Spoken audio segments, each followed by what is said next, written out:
Hello friends, छेल्ला लेक्चरों में आपणे 13th चैप्टर पूरुं कर्युं हतुं एमाइन संयोजनों। हवे 14th 14मुं चैप्टर चालू करीशुं, जैविक अणुओ। जैविक अणुओ बायोमोलिक्यूल्स। आ चैप्टर आम बायोकेमिस्ट्रीनुं चैप्टर कही शको। बायोकेमिस्ट्री एटले सजीव शरीरनी अंदर चालती बायोलॉजिकल जे प्रक्रियाओ छे एमांनी केटलीक केमिकल प्रोसेस होय एटले बायोलॉजिकली चालती रासायणिक प्रक्रियाओ, शरीरनी अंदर चालती रासायणिक प्रक्रियाओनो स्टडी करवो छे। Chapter number 14।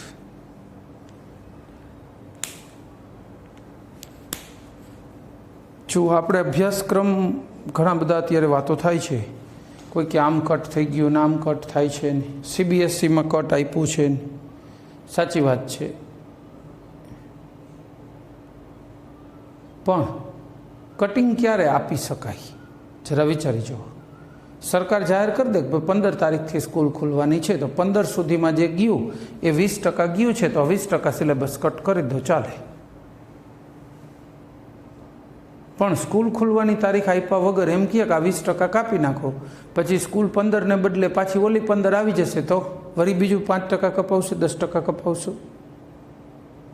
कदाच दिवाળી सुधी न थयुं तो एटले पहलो निर्णय स्कूल क्यारे खुलवानी ए लेवो जोईए, नहीं कि केटलो सिलेबस कट करवानो। ए जो आवो निर्णय उतावळीओ पहला लई लीधो तो मोटा भागे ए निर्णय फेल जाय।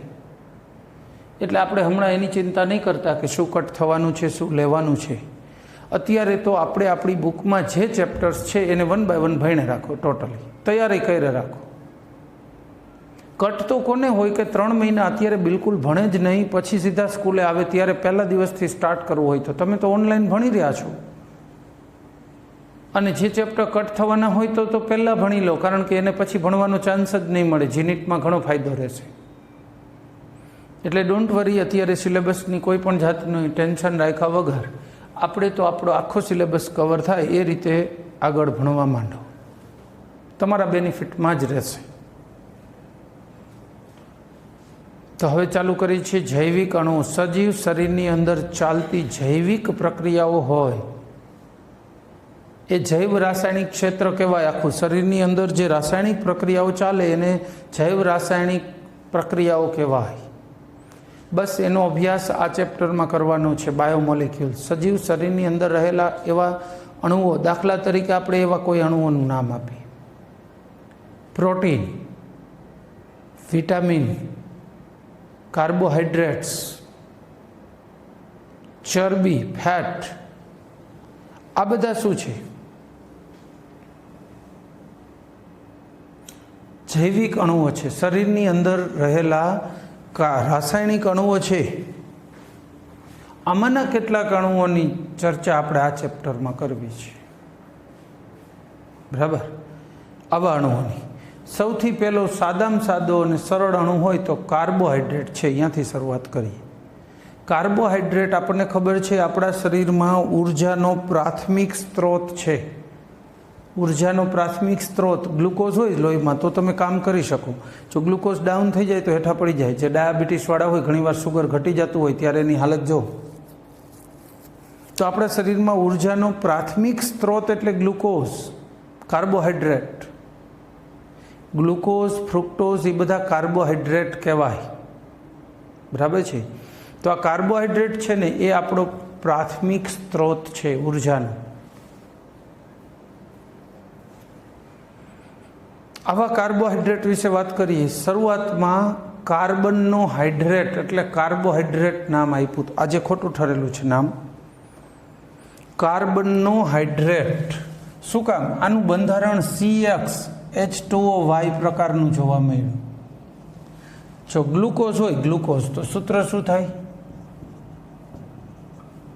C6H2O6 C6H12O6 आम थाय। पण आ रीते XY में जो फिट बेसे छे। ટૂંકમાં હાઇડ્રોજન અને ઓક્સિજનનો રેશિયો 2:1 હોય એટલે એ પાણીનો રેશિયો બની ગયો, પાણી બની ગયું. સુક્રોઝ, ચલો સુક્રોઝ એટલે આપણા ઘરે જે ખાંડ વાપરીએ છીએ એ C12H22O11 અને આમ પણ લખી શકાય ને C12H2O11 થઈ જાય. તો શરૂઆતમાં જે કાર્બોહાઈડ્રેટ્સ મળી આવ્યા, ગ્લુકોઝ, ફ્રુક્ટોઝ, સુક્રોઝ, આ બધા એ બધા કાર્બનના હાઇડ્રેટ હતા. કાર્બનનું જલીય સ્વરૂપ હતું એટલે એને કાર્બનના હાઇડ્રેટ્સ, કાર્બોહાઈડ્રેટ્સ એવું નામ આપ્યું હતું. હાઇડ્રેટ એટલે વોટર. કાર્બનના હાઇડ્રેટેડ સ્વરૂપ હતું એમ ગણીને એને કાર્બોહાઈડ્રેટ કીધું. પણ એવા કેટલાય અણુઓ મળી આવ્યા. જરા ઉદાહરણ રૂપે લઈએ. Acetic acid CH3COOH, C2H2O twice, HCHO formaldehyde, CH2O, lactic acid, આ બધા એવા અણુઓ છે જે કાર્બનના હાઇડ્રેટ છે. જો કાર્બન અને પાણી છે પણ આ કાર્બોહાઈડ્રેટ કહી શકાતા નથી. કાર્બનના હાઇડ્રેટ છે પણ શરીરની અંદર જે કાર્બોહાઈડ્રેટ અણુઓ છે એમાં આની ગણતરી થતી નથી. તો આપણી જે વ્યાખ્યા, જે નામકરણ કર્યું એમાં કંઈક મિસ્ટેક હશે, હોઈ શકે છે. એ મિસ્ટેકને કરેક્ટ કરવાની વાત થઈ સાયન્ટિસ્ટો વચ્ચે કે આને કરેક્ટ કરવું પડશે. ત્યારે એમને આના બંધારણોનો અભ્યાસ કર્યો. જુદા જુદા જે કાર્બોહાઈડ્રેટ શરીરમાં હતા એના બંધારણનો અભ્યાસ કર્યો. અમુક બાબતો એમાં એવું તારણ નીકળ્યું. દાખલા તરીકે રેહેમનોઝનું સૂત્ર શું થાય?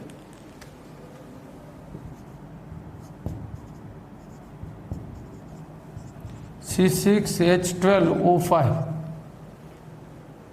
આ રેહેમનોઝનું સૂત્ર છે. લો, આ કાર્બોહાઈડ્રેટ છે, કાર્બનનો હાઇડ્રેટ નથી. H અને ઓનો રેશિયો 2:1 નથી. એટલે આ કાર્બોહાઈડ્રેટ છે શરીરની અંદર, રેહેમનોઝ, પણ રિયલમાં કાર્બનનો હાઇડ્રેટ નથી રાસાયણિક રીતે. બહુ બધા અણુઓની ચર્ચા કરી, બહુ બધા અણુઓના બંધારણો ઉપર કામ કર્યું. ખાસ કરીને એમિલ ફિશર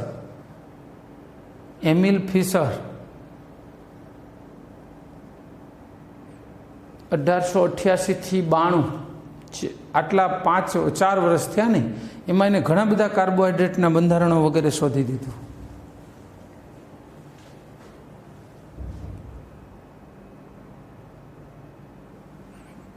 અને એવી જાણકારી મળી કે આ કાર્બોહાઈડ્રેટ વાસ્તવમાં આલ્ડીહાઇડ અથવા કીટોન ધરાવે છે અને ઘણા બધા OH ધરાવે છે.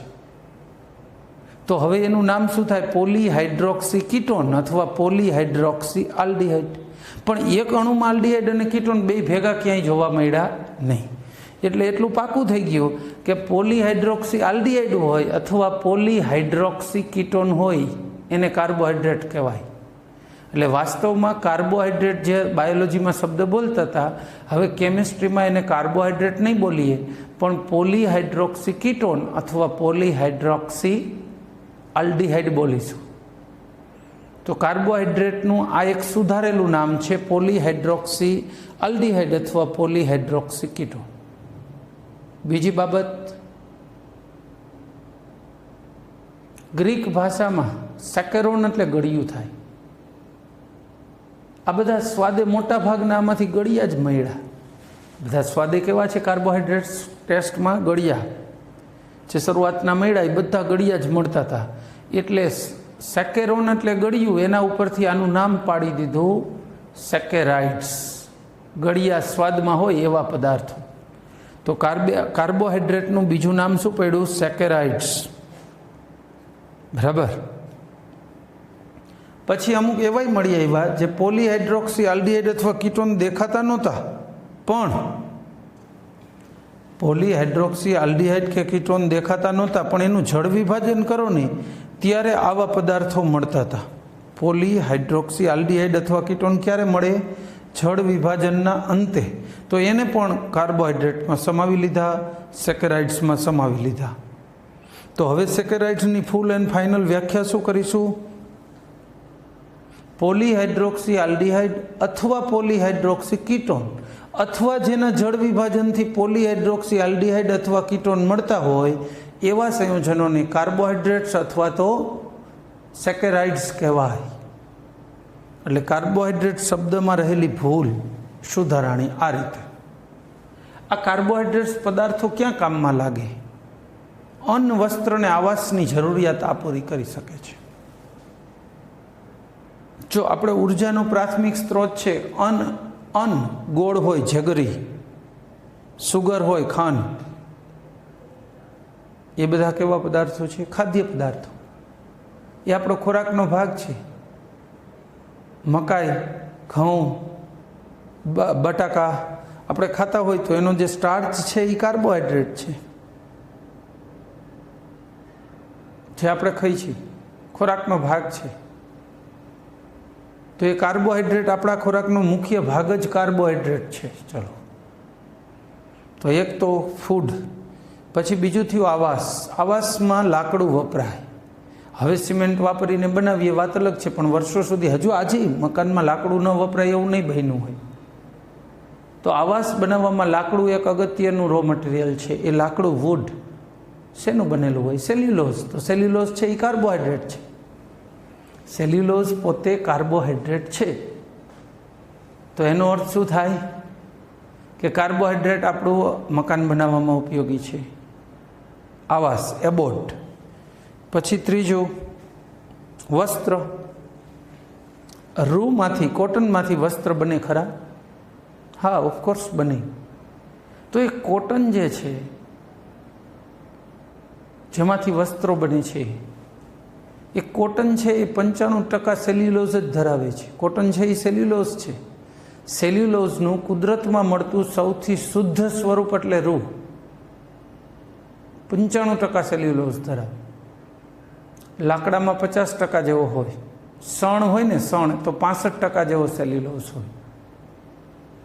આ ટકાવારી સાથે યાદ રહે તો વધુ સારું. તો આટલો બધો સેલ્યુલોઝ ધરાવે છે. સેલ્યુલોઝ પોતે શું છે? કાર્બોહાઈડ્રેટ. તો આ વાત થઈ કાર્બોહાઈડ્રેટની ઇન્ટ્રોડક્શન. હવે વાત કરીશું કાર્બોહાઈડ્રેટ સંયોજનોનું વર્ગીકરણ. કારણ કે કંઈ પણ ભણવું હશે તો એમાં વર્ગીકરણમાં જવું પડશે. કાર્બોહાઈડ્રેટનું વર્ગીકરણ અથવા સેકેરાઇડ્સનું વર્ગીકરણ. ચલો, કાર્બોહાઈડ્રેટનું બીજું નામ આપણે વધુ સચોટ નામ કયું આપ્યું છે? સેકેરાઇડ્સ. તો હવે એનું વર્ગીકરણ કરીએ.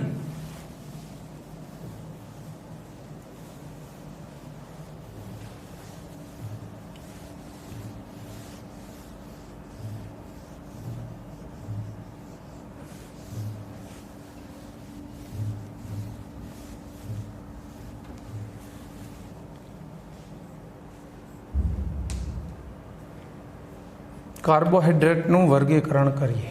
સેકેરાઇડ્સ.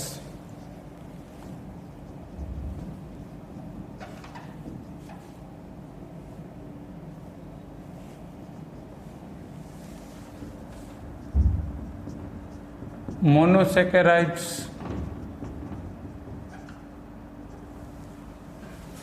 ઓલિગોસેકેરાઇડ,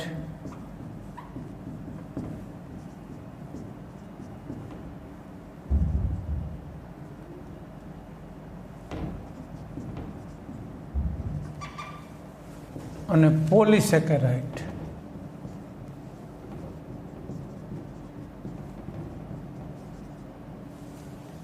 ઓલિગોસેકેરાઇડને એમ તો સબ ડિવાઈડ કરી શકાય.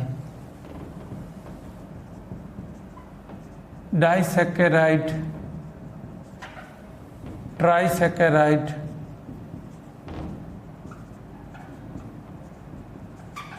ટેટ્રાસેકેરાઇડ.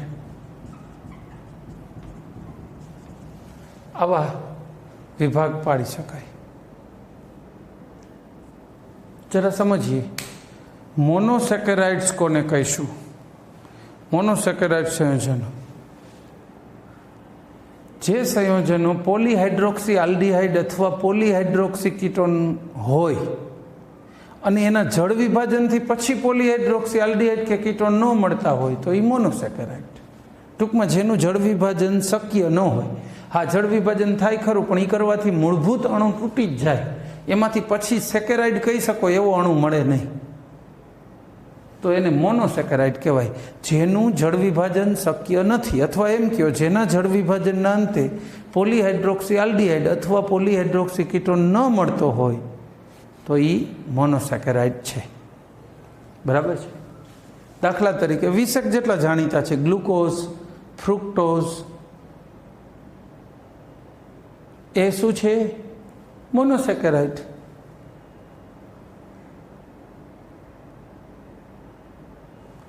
ગેલેક્ટોઝ એ મોનોસેકેરાઇડ છે.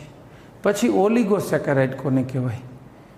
જેનું જળ વિભાજન કરવાથી 2 થી માંડીને 10 જેટલા મોનોસેકેરાઇડ મળતા હોય તો એને શું કહેવાય? ઓલિગોસેકેરાઇડ.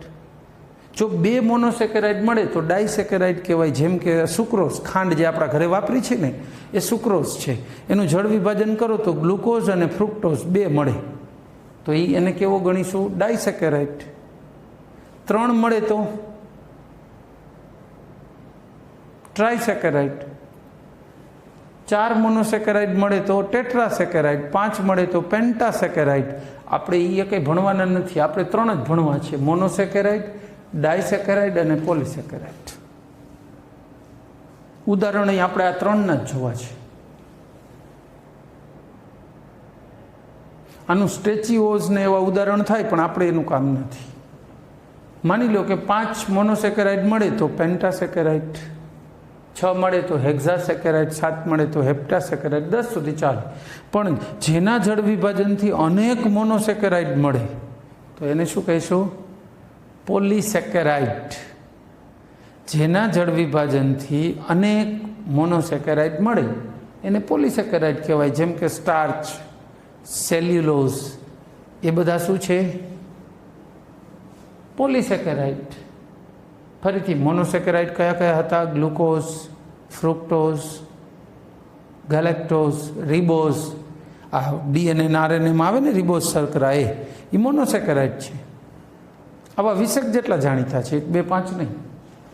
પછી ડાયસેકેરાઇડ, એ પણ ઘણા બધા જાણીતા છે. જો માલ્ટોઝ છે એ ડાયસેકેરાઇડ છે. જળ વિભાજન કરો ને તો 2 ગ્લુકોઝના અણુ મળે. ખાંડ જે આપણે ઘરે વાપરીએ સુક્રોઝ, એ ડાયસેકેરાઇડ છે. એનું જળ વિભાજન કરો ને તો એમાં 2 મોનોસેકેરાઇડ મળે: ગ્લુકોઝ અને ફ્રુક્ટોઝ. દૂધમાં લેક્ટોઝ નામની શર્કરા હોય, લેક્ટોઝ, એનું જળ વિભાજન કરો ઇમલ્સિન નામના અંતઃસ્ત્રાવથી થાય, અથવા એસિડની હાજરીમાં, તો લેક્ટોઝના જળ વિભાજનથી ગ્લુકોઝ ને ગેલેક્ટોઝ મળે. તો કહેવાનો મતલબ છે કે જુદા જુદા આવા ડાયસેકેરાઇડ્સનું જળ વિભાજન કરો તો 2 મોનોસેકેરાઇડ મળે. એ 2 સમાન પણ હોઈ શકે અને જુદા જુદા પણ હોઈ શકે, બાકીનાનું કામ નથી. પોલીસેકેરાઇડ, જેના જળ વિભાજનથી અનેક મોનોસેકેરાઇડ મળે તો એ પોલીસેકેરાઇડ છે. Starch, cellulose, glycogen. શરીરમાં ગ્લુકોઝ વધી જાય ને તો એનું ગ્લાયકોજનમાં રૂપાંતરણ થઈ જાય. હવે આ જે પોલીસેકેરાઇડ છે ને, એ પાણીમાં અદ્રાવ્ય અને અસ્ફટિકમય હોય. પોલીસેકેરાઇડની ખાસિયત શું છે? પાણીમાં અદ્રાવ્ય, અસ્ફટિકમય અને સ્વાદે ગળ્યા નથી. સેલ્યુલોઝ સ્વાદે ગળ્યો ન હોય. સ્ટાર્ચ હોય કે સેલ્યુલોઝ હોય, સ્વાદે ગળ્યા ના. પાણીમાં દ્રાવ્ય નથી, લોહીમાંય નહીં. એટલે બ્લડમાં સુગર વધી જાય તો શરીર ગ્લુકોઝનું રૂપાંતરણ શેમાં કરી નાખે છે? ગ્લાયકોજનમાં. ગ્લાયકોજન છે એ અદ્રાવ્ય છે, એટલે લોહીમાંથી એટલો ગ્લુકોઝ ઘટી ગયો, શરીરને રક્ષણ મળી ગયું. તો પોલીસેકેરાઇડ જે છે એ શું છે? આપણે કીધું સ્વાદે ગળ્યો નથી. પોલીસેકેરાઇડ છે એ બીજી એની ખાસિયત શું કહેશું? સ્વાદે ગળ્યા સિવાય પાણીમાં દ્રાવ્ય નથી અને અસ્ફટિકમય છે. બાકીના બધા જ મોનો અને ઓલિગોસેકેરાઇડ સ્વાદે ગળ્યા છે. બાકીના બધાય સ્વાદે ગળ્યા છે, પાણીમાં સુદ્રાવ્ય છે અને સ્ફટિકમય બંધારણ ધરાવે. આ બધા આ ઓલા બાદ કરતા આ એની ખાસિયતની વાત કરી. બરાબર છે. હવે બીજી એક વાત આના માટે છે એ સ્વાદે ગળ્યા નથી એટલે જ ઘણીવાર એને અશર્કરા કહેવાય. શર્કરા એટલે ગળ્યું, સ્વાદે ગળ્યું હોય એને શર્કરા કહે ને, સેકેરમ ગળ્યું. એટલે એને ઘણીવાર અશર્કરા પણ કહેવાય, પોલિસેકેરાઇડ. બીજું, આ બધી શર્કરાઓમાં કેટલીક શર્કરાઓ એવી છે જે ફેહલિંગના દ્રાવણનું રિડક્શન કરી શકે, ટોલેન્સના પ્રક્રિયકનું પણ રિડક્શન કરી શકે, તો એને રિડ્યુસિંગ શર્કરા કહેવાય. અને જો આનું રિડક્શન ન કરી શકે તો નોન રિડ્યુસિંગ સુગર. મોનોસેકેરાઇડ જેટલા પણ હોય ને એ બધા રિડ્યુસિંગ હોય. બાકી આમાં બધામાં જોવું પડે. જો એ રિડક્શન કરી શકે તો રિડ્યુસિંગ શર્કરાને, ન કરી શકે તો નોન રિડ્યુસિંગ શર્કરા. કોનું રિડક્શન કરવાની વાત કરું છું? ટોલેન્સનો પ્રક્રિયક અને ફેહલિંગનું દ્રાવણ, આ બેયનું રિડક્શન કરે તો રિડ્યુસિંગ શર્કરા, ન કરી શકે તો નોન રિડ્યુસિંગ શર્કરા. ચલો, ક્લિયર એટલું? ત્યાર પછી આવશે, હવે આપણે ખાલી મોનોસેકેરાઇડ વિશે ભણીશું. અત્યાર સુધી જ કોની વાત કરી દીધી? જનરલ. હવે ખાલી મોનોસેકેરાઇડ, પછી ખાલી ડાયસેકેરાઇડ, પછી ખાલી પોલિસેકેરાઇડ. એટલે આ સેક્શન પૂરું. કાર્બોહાઈડ્રેટ આપણે કીધું ને કેટલાક અણુઓની ચર્ચા કરીશું. બધા તો શક્ય નથી, કારણ કે આમાં તો ઘણા બધા અણુઓ હોઈ શકે, પણ જેની ચર્ચા કરીશું એ ફૂલ ડિટેલમાં.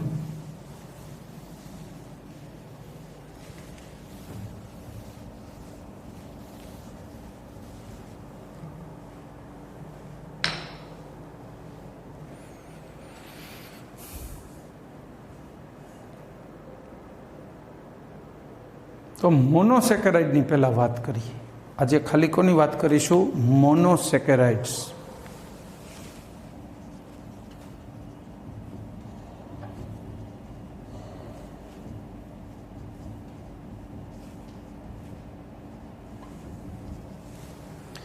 મોનોસેકેરાઇડ સંયોજનો અથવા મોનોસેકેરાઇડ્સ કોને કહેવાય? ગ્લુકોઝ, ફ્રુક્ટોઝ, એ બધા. આનું નામકરણ કેવી રીતે થતું હતું? બહુ વર્ષો પહેલાં ગ્લુકોઝ, ફ્રુક્ટોઝ, રેહેમનોઝ, સ્ટેચિઓઝ, બધાના નામકરણમાં જો પાછળ ઓઝ લાગેલું છે, ઓઝ. ત્યારે એવું ચાલતું હતું કે જે જૈવિક અણુઓ મળે ને એમાં પાછળમાં નામમાં એક સરખુંપણું રાખો એટલે ખબર પડી જાય કે આ કયા વર્ગનો જૈવિક અણુ છે. કાર્બોહાઈડ્રેટ માટે ઓઝ શબ્દ લગાવેલો હતો, ઓઝ. એટલે કોઈ પણ કાર્બોહાઈડ્રેટ હોય ને એના નામમાં ઓઝ આવે. જો સુક્રોઝ, ગ્લુકોઝ, ફ્રુક્ટોઝ, પાછળ ઓઝ લગાડી દેવાનું, એટલે એ કયું થઈ ગયું? કાર્બોહાઈડ્રેટ. પણ પછી અનુભવે ખબર પડી કે એવું આવશ્યક નથી. કેટલાક કાર્બોહાઈડ્રેટ ઓઝ વગર પણ જાણીતા હોઈ શકે છે, અને થોડુંક એના ઉપરથી બંધારણનો કંઈ ખ્યાલ નથી આવતો. ગ્લુકોઝ શું બંધારણ કંઈ ન દર્શાવે, એટલે બંધારણ દર્શક નામ વાપરવાની વાત થઈ. બંધારણ દર્શક નામ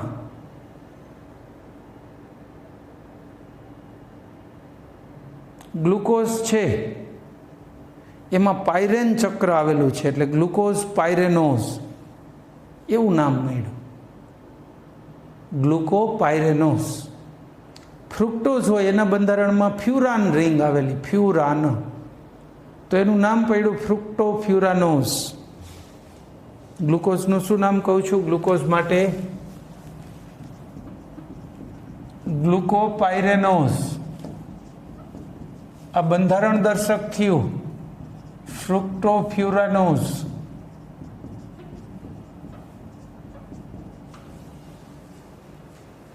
આવા નામો આવ્યા. ત્યાર પછી આ નામમાં બહુ લાંબુ ચાલ્યું નહીં, કારણ કે આ પાયરેન અને ફ્યુરાનથી જનરલ માણસો બહુ પરિચિત પણ હોતા નથી. એટલે ત્રીજી સિસ્ટમ આવી નામકરણ માટે ખાલી, એ બહુ સારી આવી. એક તો કાર્બનની સંખ્યા. જો 3 કાર્બનની સંખ્યા હોય તો ટ્રાયોઝ કયો. હવે 3 કાર્બન પછી જુઓ કે કીટોન આવેલું છે કે આલ્ડીહાઇડ. જો કીટોન આવેલું હોય તો કીટો ટ્રાયોઝ, આલ્ડીહાઇડ આવેલું હોય તો આલ્ડો ટ્રાયોઝ. 4 કાર્બન હોય તો ટેટ્રોઝ લગાડવાનું. હવે 4 કાર્બન અને આલ્ડીહાઇડ હોય તો આલ્ડો ટેટ્રોઝ, કીટો ટેટ્રોઝ. 5 કાર્બન હોય તો પેન્ટોઝ, એટલે આલ્ડો પેન્ટોઝ, કીટો પેન્ટોઝ. 6 કાર્બન હોય, ગ્લુકોઝમાં 6 કાર્બન અને આલ્ડીહાઇડ છે, તો ગ્લુકોઝનું નામ શું થશે? 6 કાર્બન હોય તો હેક્સોઝ, તો હેક્ઝો, અને આલ્ડીહાઇડ છે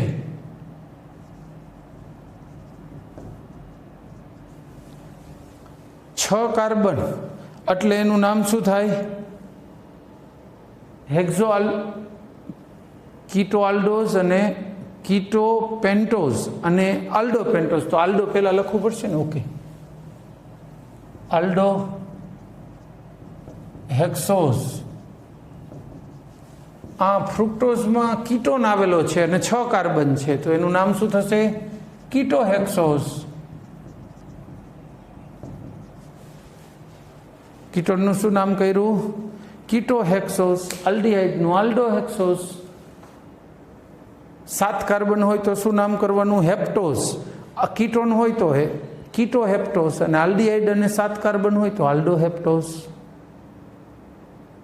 તો નામકરણ કઈ રીતે કર્યું? આલ્ડીહાઇડ અને કીટોનનું એમાં આવેલા કાર્બનની સંખ્યા એના ઉપરથી.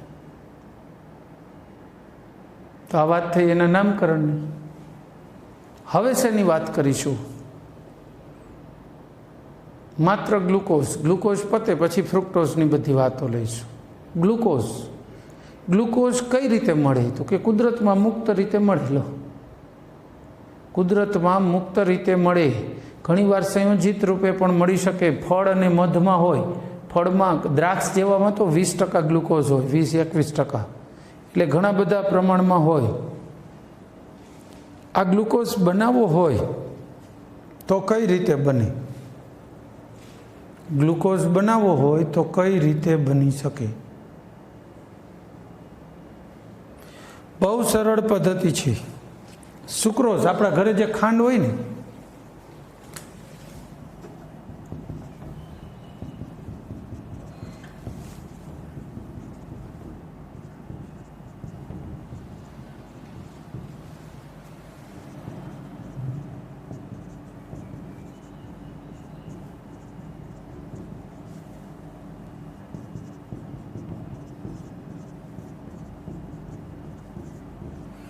ગ્લુકોઝ અને ફ્રુક્ટોઝ બની જાય. લો, સરખા પ્રમાણમાં જ હોય, બે હારે મળી જાય. પછી તમારે એની અંદર ઇથેનોલ ઇથેનોલ શેના માટે? ફ્રુક્ટોઝ છે ને ઇથેનોલમાં ઓગળી જશે, ગ્લુકોઝ નહીં ઓગળે. ગાળીને બે છૂટા પડી જાય ને, એટલા માટે પછી આમાં ઇથેનોલ ઉમેરીને બેને છૂટું પાડી લેવાય. બીજો રસ્તો, સ્ટાર્ચમાંથી. માન લો કે જો આપણી પાસે સ્ટાર્ચ છે, કારણ કે આ ને મોંઘું પડે ખાંડમાંથી. ફ્રુક્ટોઝ 50% બને ને 50% ગ્લુકોઝ, 50% તો વેસ્ટેજ જાય. પણ સ્ટાર્ચમાંથી બનાવો તો વેસ્ટેજ કશું જતું નથી. 2 થી 3 વાતાવરણ દબાણે અને એસિડની હાજરીમાં 393 કેલ્વિન તાપમાને સ્ટાર્ચનું જળ વિભાજન કરો તો પહેલાં માલ્ટોઝ બને અને માલ્ટોઝમાંથી ગ્લુકોઝ બને. તો એકચ્યુઅલી શું થાય? જો સ્ટાર્ચ લેવાનો છે, એનું જળ વિભાજન કોની હાજરીમાં કરવું છે? એસિડની હાજરીમાં. 393 કેલ્વિન, 2 થી 3 વાતાવરણ દબાણ. તો પહેલાં શું બનશે? માલ્ટોઝ. ડાયસેકેરાઇડ છે આ, ડાયસેકેરાઇડ છે, માલ્ટોઝ બને.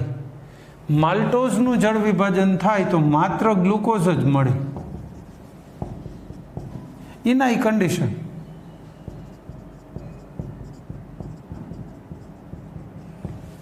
આ જે કન્ડિશન હતી ચાલુ રાખો એટલે માત્ર ગ્લુકોઝ જ મળે. ઘણો બધો.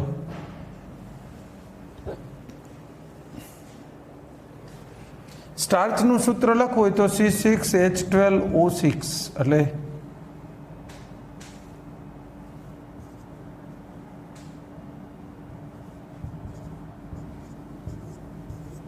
N time. આ સ્ટાર્ચનું સૂત્ર. પછી માલ્ટોઝનું C12H22O11 અને ગ્લુકોઝનું C6H12O6. આ મળે આપણને. સીધું ગ્લુકોઝ જ, કંઈ લપ જ નહીં. બરાબર. એને ડેક્સ્ટ્રોઝ પણ કહેવાય. ગ્લુકોઝનું બીજું નામ શું છે? ડેક્સ્ટ્રોઝ. એટલે ઘણી વખત એના બોક્સ ને એવું બજારમાંથી તમે ગ્લુકોઝ લઈ આવો ને તો ડેક્સ્ટ્રોઝ લખ્યું હોય અથવા ગ્લુકોન ડી લખ્યું હોય, એ આ જ છે. બસ, તો આટલું આજે આપણે લેક્ચરમાં રાખીશું. ગ્લુકોઝની બનાવટ શોધી, મોનોસેકેરાઇડમાં ગ્લુકોઝની બનાવટ, એનું બંધારણ નેક્સ્ટ લેક્ચરમાં ચર્ચા કરીશું. જય હિન્દ.